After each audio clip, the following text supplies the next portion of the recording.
Howdy, everybody. Welcome to the Thanksgiving week Facebook Live session for Land of 10 Iowa. He's Scott Dochterman. I am Bobby Gesse. If it's Thanksgiving week, you know what this means. It is Iowa. It's Nebraska. It's time to get your hate on. And by Friday, when others are in the middle of Black Friday shopping, most of you here will be watching Iowa-Nebraska. The question will be, will Iowa be able to snap that two-game losing streak? It just, if we're going to be honest, just 2 weeks of just bad football in a lot of cases, and close the regular season with a win. As always, if you have any questions for us, feel free to pop them in there. We'll answer them as this goes along. But Scott, we got done with a press conference with Kirk Ferentz, interviewed a bunch of players today. What was your kind of takeaway from everything? I was concerned when I listened to guys like Nathan Budgeta and Josie Jewell a little bit talk about the motivation part of things. Nathan Budgeta had some really interesting things to say. He said on Sunday that Phil Parker came up to the defense and said, look, you guys just weren't there was no energy really on the sidelines. Nobody was cheering for anybody. And when they watched the film, they noticed the same thing. So they've made that as kind of a goal this week, to be more engaged with the other side of the ball and on special teams and stuff. And that seems just really, I don't know. I'm struggling for a word here, but I just don't like the way that sounds. If you're not, if you're low energy, you can have a problem come game day. Well, here's the other problem with that. This isn't the first time they've said that. They said the same thing. It was either after the game just before Ohio State or the Ohio State week. But either way, it was the same thing where the coaches showed it to the players that no one was celebrating, no one seemed to be having fun or really enjoying themselves. And that was even in the good moments. You get a turnover and all of a sudden the sideline looks like it's like everyone's at a funeral. Yeah, right. You get a big running play and it's the same way. And that's an issue. And it speaks to a lot of things, but the fact that you're back there again within a few weeks, I think, is the bigger concern there, because whatever they did to get themselves through that or over that, to the point that they had that Ohio State performance, it didn't stick. And so the fact you're immediately back there again, went across streams here, is kind of like basketball. The fact that the basketball team went out and, dropped a defensive clunker for the first half, you could say the offense was the same way too, in that loss on Monday to Louisiana on the Cayman Islands, the fact they did it again, especially on the defensive end today, is more than just a head shake. That's a real serious problem, because you're back at it so fast. It's not just a head scratcher. So there's something really wrong here. Irregardless of the fact this is the final regular season game, even if you had 6 games left this season, that would still lead me to say what's happened over these last few weeks. I don't think this is a problem you can fix, or don't know that you'll be able to fix it in the amount of time you have for the season. This is, unfortunately for Iowa, something that's been going on for a long, long time. We saw this, I remember, frankly, in 2010. I remember asking Ricky Stanzi as the quarterback, I said, you guys have fun? And he got really mad because they just looked, depressed and down and really not interested in anything that they were doing. And he's like, yeah, we have fun. He got mad when I asked him that. I go, what makes this fun? He's like, well, we work hard, and if we work hard, we win, and if we win, winning is fun. But it was just like really, methodical, and just there wasn't a lot there. So I think that, that's why I'm having a tough time with this game, trying to project what might happen. I think Iowa's clearly the better team. But however, if Iowa is low energy, if they can't run the football, and you get it over to an environment like this, going back to 2010, because this seems to be the apt comparison, they went to 2-9 Minnesota that already had fired their coach, that lost to South Dakota in the year, and it was 14 degrees that day. And they went up there with low motivation, got beat by a 2-9 team. This is Iowa that was started the year in the top 10. So it would not shock me at all if they didn't show up. They just kind of went through the motions, and then all of a sudden they're in a close game in the fourth quarter against a bad team and get beat. Couple questions or comments, but it's kind of a combination of everything, with enthusiasm, and that it starts with the coaching staff at the top, i.e. Kirk Ferentz, or that enthusiasm is needed, and Brian Ferentz on the field might be able to provide that. I know fans love to go crazy about enthusiasm because basically they want to see people showing the same kind of passion and energy and fire that they have. I think being even keel and level-headed matters more as an athlete, as a player on the field. Being too emotional, players can wear themselves out with that on the pregame warm-ups. I've covered players where that was an actual issue that coaches had to talk to them about, was that they got so emotional, they actually wore themselves out before the game started, and it impacted how well they played. Also, being level-headed lets them overcome the down patches a whole lot more than just getting upset about it. And yeah, fans like seeing when a coach screams and yells after a loss, but they're still going to get upset with that same screaming and yelling coach when the team doesn't execute and doesn't play well. An example A is Fran McCaffrey with men's basketball. When things go wrong, they still get upset and yell at him, and he's the guy, during the right timeout, everybody in the stadium or in the arena can hear him screaming it. So, yeah, I get why fans want to have the emotion from the head coach on the sideline, but especially in football, I think it hurts teams more than it helps it, and the fans who want to see it will still find a different issue to be upset with the coach who is screaming and yelling when the team's losing. Yeah, and losing, whatever happens. I mean, I've been on the road with Fran several times, seen a lot of issues there, but then also, I like both coaches. I think they're both good, but I think sometimes that could be taken out of context too. So I would just say. The enthusiasm that starts at the top, I do think that is an issue at times because it's something that's happened over and over and over again. How do you get out of that? How is it not fake? How is it not false? I think it's just a matter of having the right people there and moving forward, because if you get into one of those situations, you've got to press. And I've seen real enthusiasm after games, with different teams and different coaches, and Iowa has been enthusiastic before too. Yeah, they sure were after the Ohio State victory a few weeks ago. Eugene says Iowa needs to open the playbook up. I think you need to get the offensive line playing better, and that'll make everything look better. This past game, for the second week in a row, wasn't the best one out of Brian Ferentz. 15 out of the first 20 first down plays were runs. For a coach that kind of hangs his hat on being not necessarily unpredictable, but you won't know what's going to happen from him. He's just not going to do a magic trick to do a magic trick. But there was a lot of times you could tell what was coming, and it kind of felt like the Greg Davis era a little bit, where, first down, here comes a running play. And because of the way the line's playing, and frankly, Purdue has a better defense, I think, than most Iowa fans realized, it wasn't going for a lot of yardage. They had some decent runs out of Wadley and Butler. I don't think they were the issue with the way things were going, but with the way the line wasn't opening up holes, Purdue was loading the box, and the fact that Iowa was run, and not doing much to get the passing game going, it was only a matter of time before they couldn't move the chains anymore and they had to punt. So, opening up the playbook would help. But what are you going to do that they don't already do? I mean, there are shots they're trying to take downfield. I think the intermediate passing game can do a little bit more for them, but I don't think that's what anyone in the fan base is talking about. When it comes to, I think, with the Iowa offense right now, it starts with the fact that this is 2016 all over again. Teams are loading the box. The line is having problems moving people. Receivers aren't getting the necessary separation. And even if the quarterback protection is now an issue, because if anyone throws anything that isn't a straight four-man front against Iowa, it's causing them problems. And by the way, Nebraska plays at 3-4 this week. So it's a lot of stuff piling up where there's a lot of times I think you could have the perfectly designed play called. And with the way things have gone offensively in the last 2 weeks, I don't think it goes for much. Yeah, I mean, opening the playbook just simply means in a lot of cases do something exciting, and you got to be successful.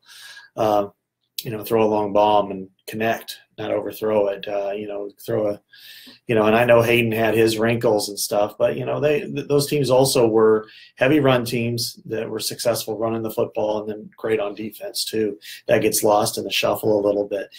So opening up the playbook, I will say this, and I think it's time Iowa really gives a hard look to its own running scheme.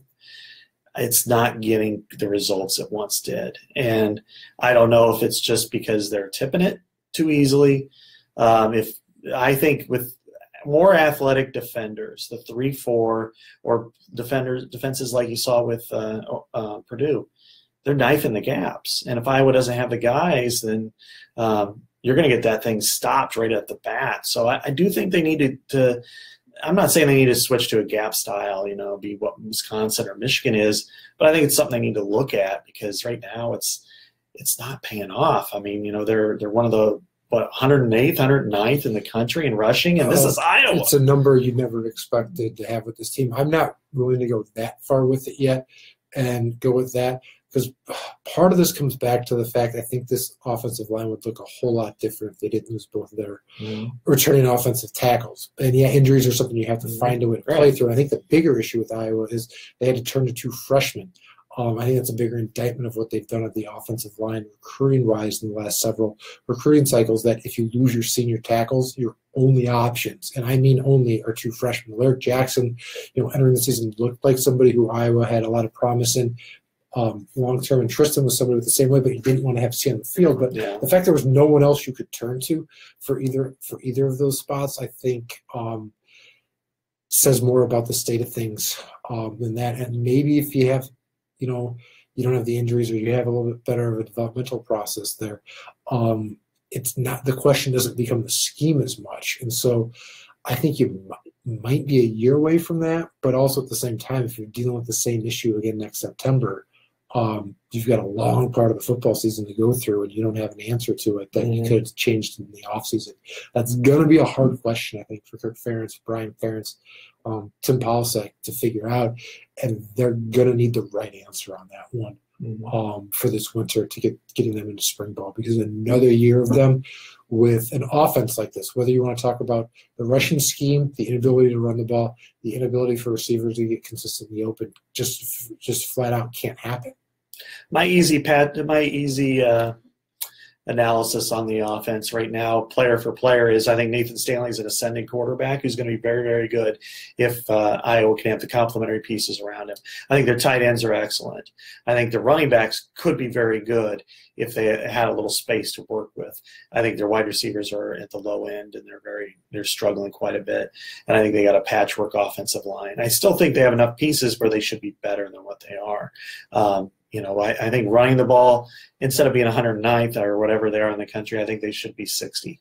I think that, because Iowa runs a different style. It's ground acquisition. It's physical, tough yards, and that's to impose your will on your opponent. So I guess right now I would hate to see them waste Nathan Stanley, by what's going on now, because I thought they did that with C.J. Beathard last year. Yeah. Adam wants to know, Matt Hankins, is he an upgraded corner? Is the last game of the season a good time to start him? Iowa really doesn't have any other choice right now than that.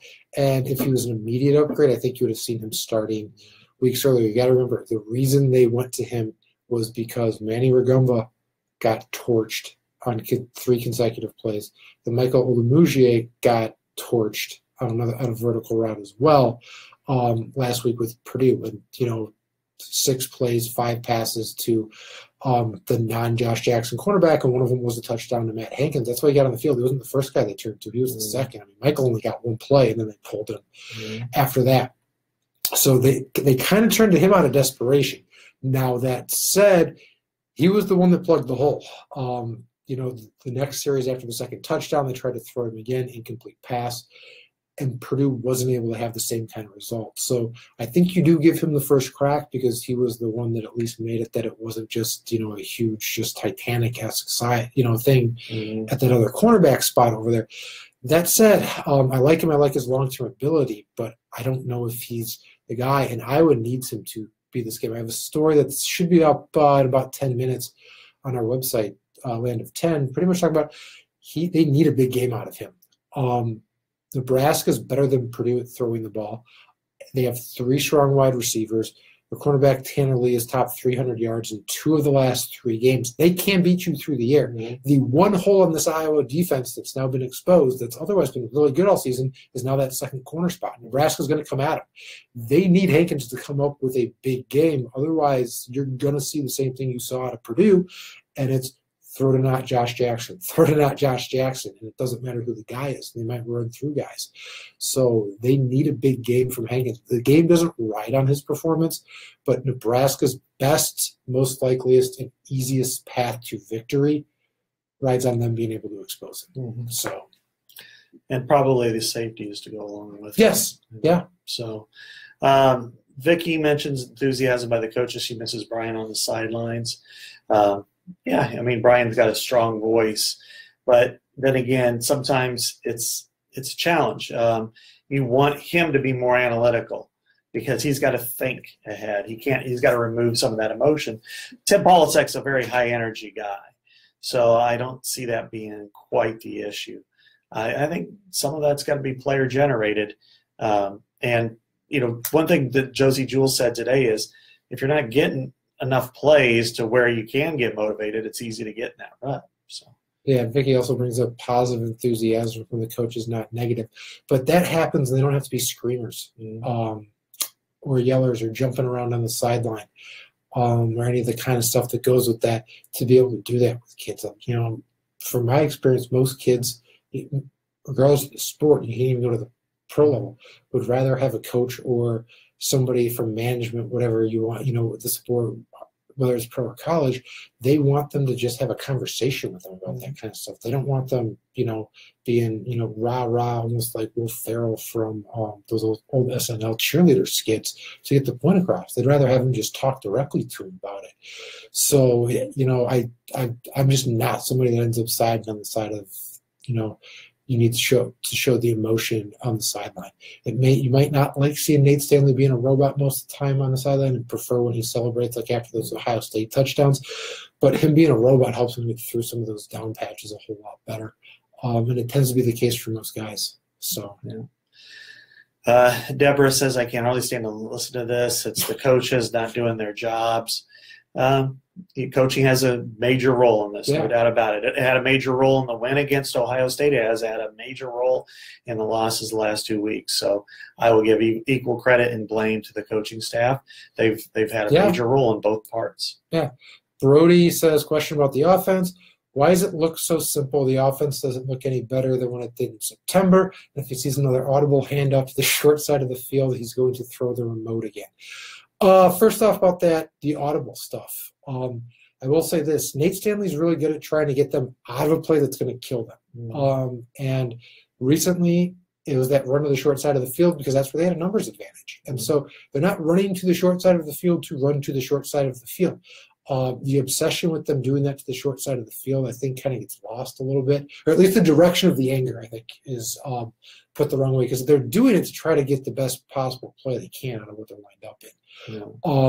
And so the fact that they keep ending up in a spot where that has to be the option, I think, is something fans have every right to be upset about. But the fact they're going short side isn't, I don't think, needs to have the same level of, I guess, scrutiny, with some of the other stuff that fans rightfully bring up. And the thing about the offense looking simple, part of that's by design.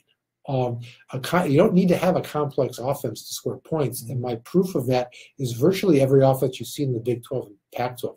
It's not complex schemes.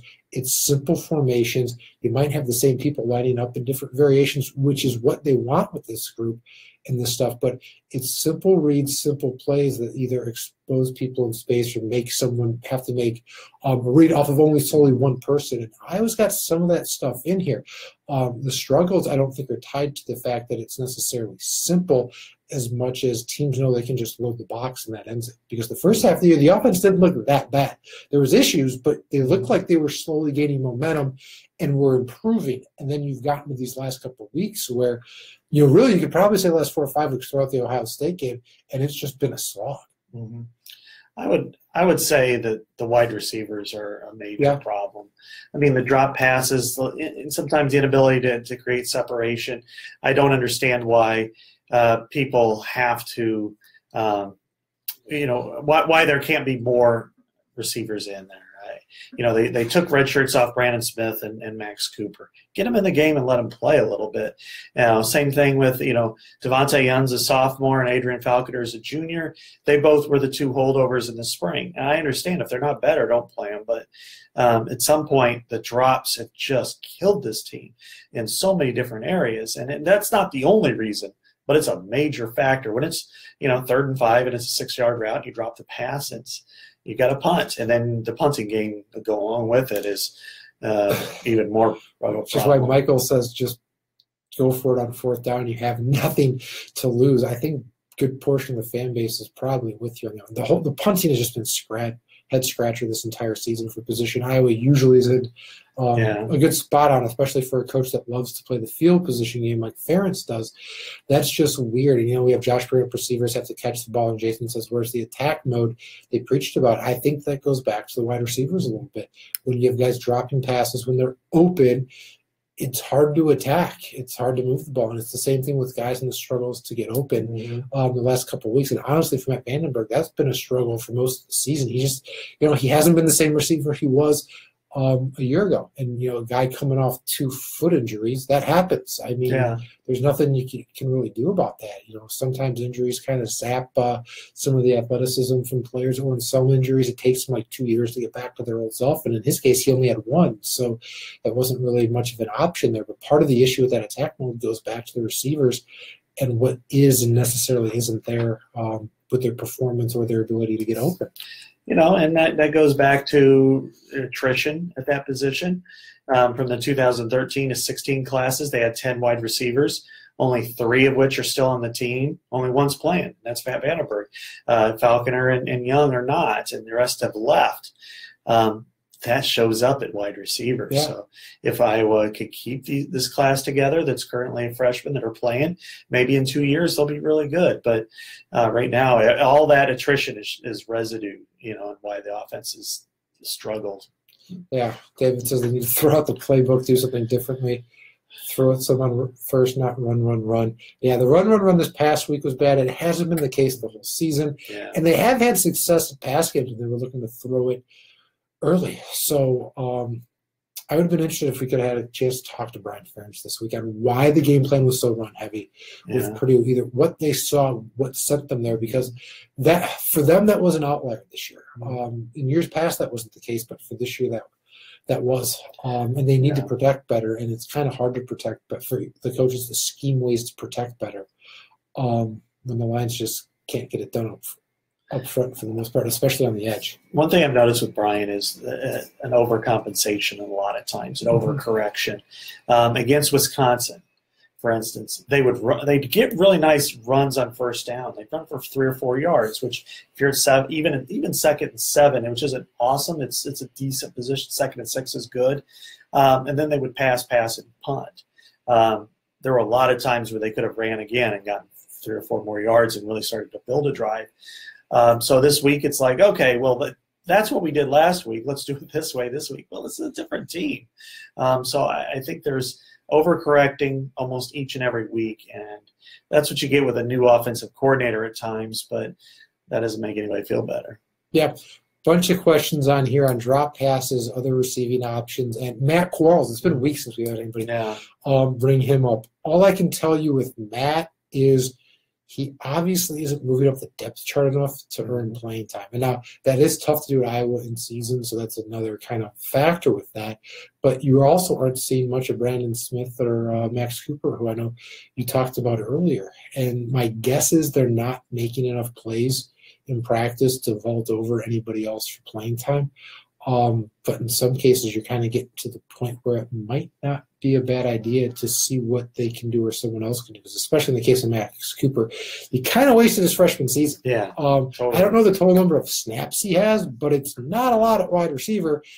And this was a kid who was a fringe guy that you could have redshirted or not. And to basically throw him out there just so you can say, okay, now we're going to use him and have to play him, and then not play him, it's just a waste of everybody's time. Yeah, I mean, they're up to, 10 or 11 true freshmen, and there was no need for that. And the way they played with Brandon Smith, at this point, I just would say you almost didn't need that either. I would have liked to have seen him play a lot more snaps. I think he needs to be the split end. Matt Vandenberg, he's built a lot of equity in this program. He's been there a long time, but at some points you just got to say, let's give this other guy a chance. And that's one thing you brought up with Iowa. And this is part of the problem in some ways is once they go from camp mode to season mode, they rarely make changes in the depth chart. Maybe during the bye week they will a little bit, and then during bowl prep, but they really keep things pretty much the same as what they are. But when you got a unit like wide receiver, there should be more opportunities for upward mobility. I mean, some of these guys, whether it is a Cooper or a Smith or they have options for whoever they want it to be. There are options. I mean, Matt Quarles came here. He got here late. He was behind everybody. But should you penalize him for a full year? Should you say, okay, he's behind everybody? Well, give him a chance. Get him out there. Now, if he's not any good, I understand. But still, it's just, but your receivers are struggling. Get somebody else who might help you out a little bit. Yeah, Brody with a question on D wants to know why the D line is so bad they don't get off blocks with little penetration. I'm going to have to disagree with you here, Brody. I think of all the issues on defense, the defensive line is not the issue. They held Purdue, I think, to 2.2 yards per carry. It was whatever it was. That might not be the right figure, but whatever it was really low. Purdue really didn't move the ball. Iowa advanced metrics, they're at, I think, number 21 in the S&P Plus for this week. I mean, their defense is really, really good. I would say the D-line's playing living up to the hype that Phil Parker and everybody else put on it this year. You might not have the sack numbers that I think you might want to see with them constantly living in the backfield, but they've done well. I mean, they were as big of a reason as anything they won that Ohio State game, and that amazed me more than anything else was how they outplayed them.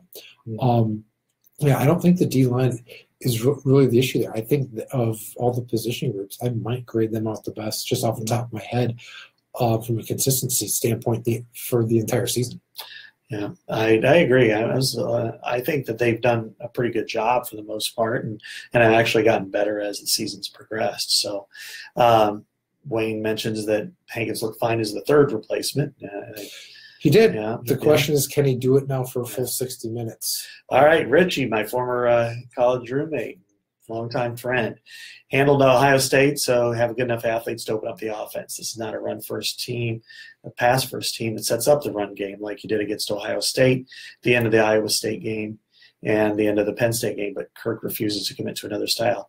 I do agree with you on this. I looked at this team a couple weeks ago, and I thought, almost handle it. If you want to be pro-style, that's fine, but handle it more like an NFL team, which is pass first, then run off of it.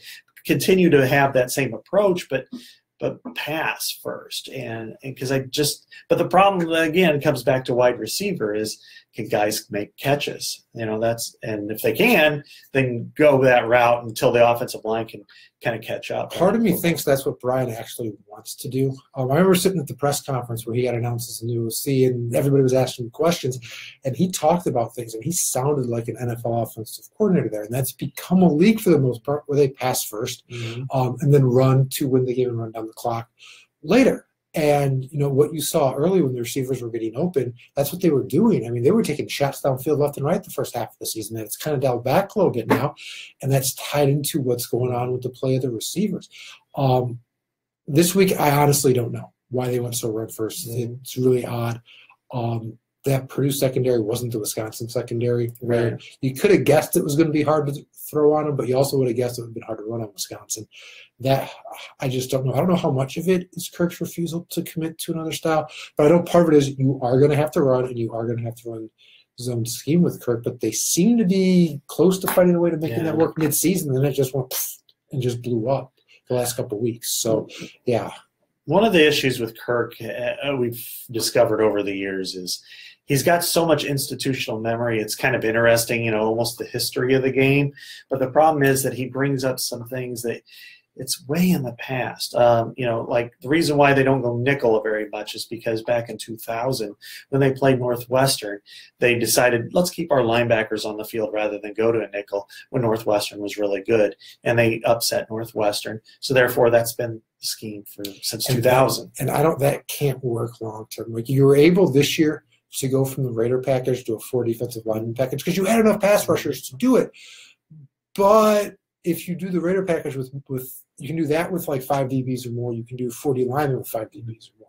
Like that should be the variations you're talking about nowadays. Do we have 4D linemen or not? Like almost everywhere else across the country, it's you have to play a nickel. And for most teams, nickel is your base defense, where that nickelback isn't a true traditional nickelback, but it's more of like a hybrid guy who is more like a safety, a little bit bigger, who can play the run a little bit because teams will run when they see that as the third linebacker, but is also athletic enough to handle guys in coverage. That's been the growing trend for a decade in the Big 12, and it's happening everywhere else now. And it's not like the Big Ten hasn't adjusted to it. There's a lot of teams in the Big Ten who have those kinds of guys or have the ability to throw that package out there if they need it. It's just Iowa's the one that's kind of hesitant because the 4-3's worked for them for so long. You know, and they've altered, I would say, really the last 7 or 8 years, that outside linebacker spot is to be more of a hybrid, almost a safety. Christian Kirksey was terrific at it. Very underrated, I thought, because he could cover receivers like a safety or a D-back and hit like a freight train, which is why he's one of the top 5 tacklers in the NFL. Ben Niemann's done a really nice job of it this year, I think. But when you get into obvious passing situations, and so Iowa sometimes will throw a nickel or a dime out there, but really, I think pull the weak side linebacker, move the outside linebacker to the weak side, and then bring in a true, safety or corner to make it a nickel, and do it more often than they do. But anyway, that was kind of my point about Kirk is wedded to the past in a lot of cases, and I think that's also what happens on the offensive side. That's what the Big Ten was. It was really Urban Meyer changed it. I mean, before Urban Meyer was Jim Tressel. Jim Tressel led the way with a really physical style of football that worked, and it works everywhere. But Kirk hasn't quite changed with it. And I think, when he has the right players, you can execute it effectively and be in contention. But when you don't, you're where you are right now. Yeah. Gary isn't a fan of Nate Stanley. He's probably one of the few holdouts still left. And Michael with a question that I'm not even sure Fred McCaffrey has an answer to right now is, what's going on with men's basketball? Yeah. In short, the offense wasn't there in the first half. I made the joke to Scott that it didn't get through customs. Yeah. And that was really why they lost, because they fell behind so far they couldn't come back. But the bigger issue that's been there the whole season is defense, specifically their ability to defend on the perimeter. It was exposed in the exhibitions and a couple of home games, but the level of competition they played, Iowa could overcome it. And now it's not that they're playing better team. You're not facing top 25 teams these last 2 games, but that's the real issue, and that's going to be a problem that they have there. I think not having a go-to scorer on the perimeter is a little bit of a problem too, but they shot like 51% today. They overcome it. I think that's more of a big picture thing for what they do when Tyler Cook or guards that can't score inside and they need buckets in a big game kind of thing. But I think the bigger picture issue right now, the one that you have to stop first before you can address anything else, is that defense, which is exactly what everybody was talking about last year. And it almost looks worse on the perimeter than last year. I think really in 4 key areas it's not very good. And it's got to improve very quickly. Now, last year it had issues, and it got really good. But I would say, number one, points in the paint. I mean, they got destroyed yesterday. I haven't really examined the box scores. We've been doing so much football but 48-26, they got scored in the paint. That's unacceptable against a Big Ten team, and it's certainly unacceptable against a lower division team. Now, Louisiana's a good team, I think. Probably an NCAA tournament caliber team. So what? You're Iowa. Go win the game. To on-ball defense, they're going to struggle with that all year because they don't have an on-ball defender. Christian Williams was the closest one, and he's gone. He's going to Indiana State, I saw. Yes. So that just means they're going to struggle there. Now, maybe, hopefully, in Iowa's case, Macy Daly kind of develops into that. He's long, athletic, good, quick hands, but it's a lot to ask of somebody who's never really done it. 3, as Bobby said, defending the perimeter. 3-point defense has been not good lately. And then 4, transition defense. I saw that. It's amazing how so much of that, it's all the same thing. Yeah, and it's something that they've got to fix. I don't know that they're ever going to be good at it, but they can be better at it. And if they can get to the point where they're decent, their offense most nights will catch up. It can't be a liability for them. It kind of sums it up as best as the days when it's not, they're going to have a great shot. Playing with almost anybody because that offense is going to be clicking at a high level most of the time. But when they're playing at a point where they're trading buckets back and forth with even, mid-level or lower level teams on the D1 level, you're not going to win. And when if and when that happens in Big Ten play, it's going to be the same thing. It's exactly what you saw last year on some of those games they gave away, or you shook your head like, how did they lose in Nebraska? What happened in this game? That's it. Yeah, and you saw the Omaha game, and that was pretty much the. Yeah, I thought yesterday was this year's Omaha game, and then we had it for a second day in a row with the sequel. So, yeah, they had a long way to go. Yeah. Let's see here. Talks execution on coaches, drop passes, kill everything. D-line rotation's good. A lot of stuff we've covered. Max wants to know why Iowa doesn't use Torn Young more at running back, because James Butler, I think, is healthy. Him and Akron Wadley are two really good running backs, and there's only so many carries you can split up on a team. I think Torn Young has a good future, but the second James Butler came back, that basically ensured Young's carries per each game was going to be like 3 or less, unless something happened with an injury or something. Right. Last week might not have been a bad week to get him in there a little bit more, but that said, James Butler is a pretty good running back, and I talked to him today quite long, and one of the things he said was, the thought of more school was really something that kept him from, coming back. He's already a graduate, and so another full year of school, that's tough on a student athlete. He wants to get on with his life. I don't blame him, So, he figures he'll probably be a free agent. Probably won't get drafted based on this year's numbers, but I think you'll see a heavy dose of Torn Young next year. I can pretty much promise you that. Yeah.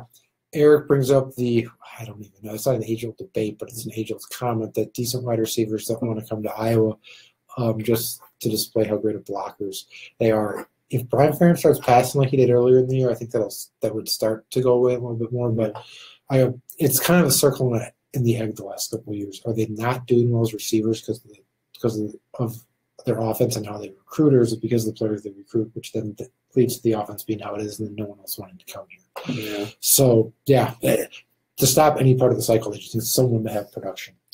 That's basically what it comes down to. Right. Yeah, exactly. So, let's see. Eugene asks a couple of things here. What weekly evaluation does Iowa do with football on our program? Man, you're getting awfully deep here. Probably too much for what I want to get into today. But they do evaluate stuff. They do look at it. They do read tendencies. As we kind of said earlier, it doesn't always translate to them making major changes in season. I'm talking more from the player standpoint of moving guys with that. As Brian has shown this year, they may correct and overcorrect to the point of trying to not do what they did the last week or have that be a problem. So there are some things they do, but in a lot of ways they are very we're staying in this lane regardless of what is happening. Yeah, the sky is falling. And then the channel, it's going to be an FS1. FS1, very good. Yeah, thanks everybody for answering all those questions before we got to them.